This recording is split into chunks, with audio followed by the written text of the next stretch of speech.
welcome back to my channel. So today I thought I'll do a 37-week pregnancy update, and there is lots to cover, and I'm just so excited because we're getting so close to actually having the baby. This pregnancy has just absolutely flown by, and it is officially 37 weeks, as I said, because it's a 37-week update, pregnancy update. So that means we can finally have our baby safely, and she is considered early term. They prefer if she waits until at least 38 weeks, but I'm just so excited. If it happens from now on, then it happens pretty much. So without further ado, I'm gonna get straight into the video because we do have lots and lots to cover today, because quite a few things have happened in a way. Surprisingly, I didn't really think I was going to be filming a 37-week update, but without further ado, let's just get straight into the points. Today I had a growth scan at Pacific Radiology here, and basically they're just checking whether she's like growing at a good rate and all that, and she is still measuring at a larger side. So the reason why I had to get growth scans done like quite often is because when I was about 26 weeks pregnant, I got like a bout of food poisoning, like diarrhea and vomiting and all that. So they just wanted to check that, you know, everything was well and all that. So it's not, I don't think you normally have to get a growth scan, but I had to get it because of that reason. But anyway, so I had it today, and she is doing well, and I saw her cute little profile, which, to be honest, she looks exactly like Emily. I'm not surprised. I feel like we're gonna be those kinds of people that makes, you know, molded kids. They look exactly the same. Her head is right down apparently into on top of my cervix, so my cervix is not open or anything, it's still pretty close, but her head is really close to the cervix. And that will relate actually to my first point as to what I've been experiencing the last week, which is basically I've been in quite a lot of pain. I've had a lot of pelvic pain, lots of back pain, and it seems like it's just due to the fact that her head is just right in there, and like she's like tilting or something, like tilting my pelvis or something like that. And yeah, so it's been quite painful, and it's been quite a little bit of a hard time like taking care of Emily and carrying her. And honestly, there are a lot of times that I feel like my leg is actually just gonna give out when I'm carrying Emily, and I get what I thought was sciatic pain, but apparently it's not sciatic pain.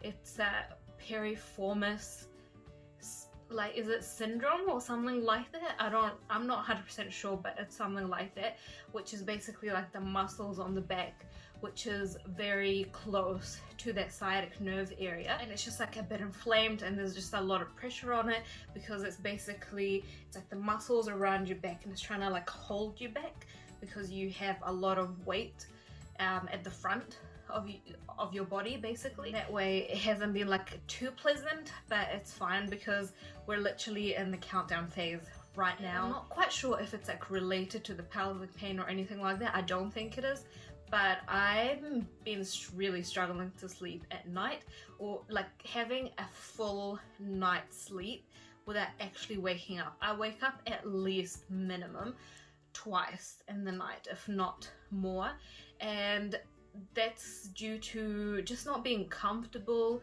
Overheating, oh man, that's like a completely different issue. Overheating. Summer babies are next level. My first baby was actually a winter baby, so this completely different experience. I'm constantly overheating. I constantly have the aircon on, which apparently is a problem in our household because everyone else is apparently just freezing because of me, but I just feel like it's just barely fine for myself. And actually I think some of them got a little bit of a cold from it, so I feel really bad from it. But at the same time, I do realize that my thermostat is way off, that it's actually incorrect, but at the same time I'm just overheating. Like I just can't it's really hard to cool me down. Even I'm wearing like summer dresses and, you know, shorts and all that, but still I'm really struggling. So that's the one sort of bad thing about having a baby in the summertime. So just watch out for that. I mean, initially when it happened, I was like, oh, everyone's exaggerating, we're not gonna be like that.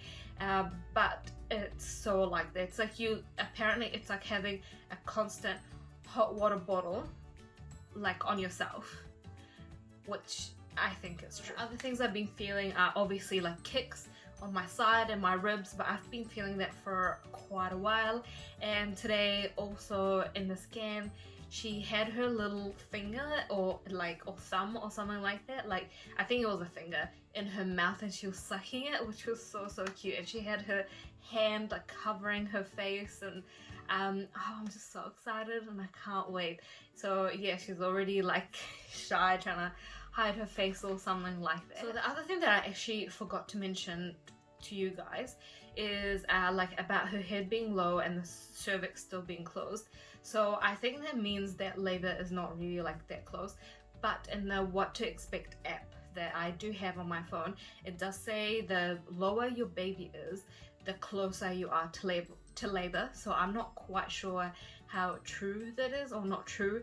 I mean, I hope we are close. And I've also been getting lots and lots of tightenings, which are called like Braxton Hicks. They're not labor tightenings. Obviously I have experienced both previously, so I know what they feel like, and so far they're just Braxton Hicks, not contractions, because contractions are lower down.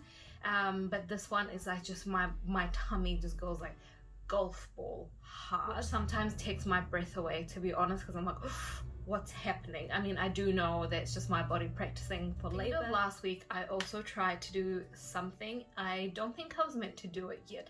Actually, some places they say you can do it from 36 weeks, some places say you can do it from 37 weeks, but basically sometime in the last few days, I don't remember what day, I tried hand expressing colostrum, and I did get some out, which is so exciting.